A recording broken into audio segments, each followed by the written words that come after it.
Last night, the Green Bay Packers got a really interesting player with the 13th overall pick. They selected a guy who was only a 3-star recruit coming out of high school and was formerly a hockey player.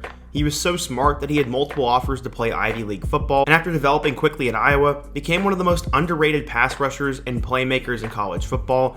And all of a sudden, he rose into the stratosphere over the last few months and went from an unknown player to a potential top 10 pick. Scouts have been raving about Lukas Van Ness for months, and yesterday, he was taken with the 13th overall pick. And what is really interesting is the team that drafted right after the Packers were the Patriots, and they really wanted Van Ness, and once Green Bay took him, they traded their pick away. It may be a coincidence, or it may not be, but either way, Lukas Van Ness has the potential to be the next great Packers pass rusher, and his story from going from an unknown random recruit to a top 15 pick is also pretty insane. Today, I'm going to tell you his story, go through how he got to this point, and why everyone's raving about this unknown player. But before we get started, be sure to leave a like if you want to support today's video, subscribe if you're new to the channel, turn on notifications so you never miss when I upload, and let me know what player, team, topic, or situation I can cover next. Now, let's talk about Lukas Van Ness. But in order to understand how Lukas Van Ness went from someone who wasn't even ranked inside the top 1,000 to a potential top 10 pick, we first need to go back in time. Lukas grew up in a house divided, as both of his parents went to Iowa State, and his older sister went to Iowa. So, ultimately he did have a lot of Iowa connections around him, but he fell in love with the Hawkeyes. He said, quote, "I actually went to a couple Hawkeyes games growing up, and I sat right there on the side of the field and watched the players and was able to touch their helmets. I always thought that'd be a super cool dream of mine to do." Except football was not much of a thought for a while, as his first love was actually on the ice in Chicago. At 6 years old, Lukas began to play the sport of hockey, and that was by far his favorite sport and his future. He said, quote, "Yeah, hockey was my first love. I've always played hockey my entire life, and I'm actually relatively new to football. I just started playing football my freshman year, and it was something I really didn't even want to do, but my mom kind of pushed me into it, and thank God she did, because I love the game of football now, and it's crazy how that works." So as he said, he started playing football when he got to high school, but he credits hockey with developing his conditioning and his lateral movement, and that has helped him in football tremendously. That skill actually helped him get noticed later on at football camps, but first, he would need to blow up. When he arrived at Barrington High School, Van Ness had a completely different mindset when it came to his role on the team. He said, quote, "My goal is to be best friends with everyone on the team. I want to be a leader on the team, support my brothers, and make big plays when necessary." His team-first approach would actually lead to him taking on a lot of leadership roles, and this achievement would lead to him blowing up on both the football field and in the classroom. He's also still a hockey player, as he eventually got his team to the Final Four in high school, but ultimately they fell short. And while he did think about playing hockey in college for a little while, him blowing up on the football field made the choice pretty easy. Physical traits would end up helping Van Ness a lot, as some would say he hit the genetic lottery, and at 6'5" and 230 pounds, he played both offensive and defensive line, and quickly became a big-time 3-star recruit, with schools from all around the Midwest wanting him. He remembers a few moments during his recruitment, and Iowa assistant Coach Bell said, quote, "You're exactly what I'm looking for." Van Ness said that Coach Bell wanted him because he wanted guys who were tall and long and had good athletic ability. He had really been emphasizing that he wanted kids with speed and length and the ability to play all the different positions on the defensive line and not just suck playing defensive end or defensive tackle. Well, Van Ness would end up blowing up, as a senior, he finished the season with 49 tackles, 24 tackles for loss, and 7 sacks.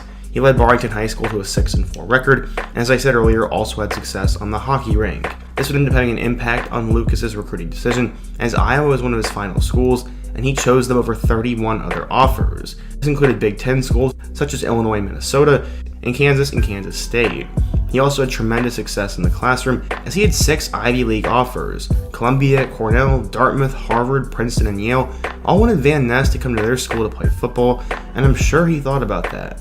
But why did he choose the Hawkeyes? He said, quote, "I grew up a Hawkeye fan, and I've always loved the University of Iowa. When I started the whole recruiting process, I always thought what it would be like to play at Iowa.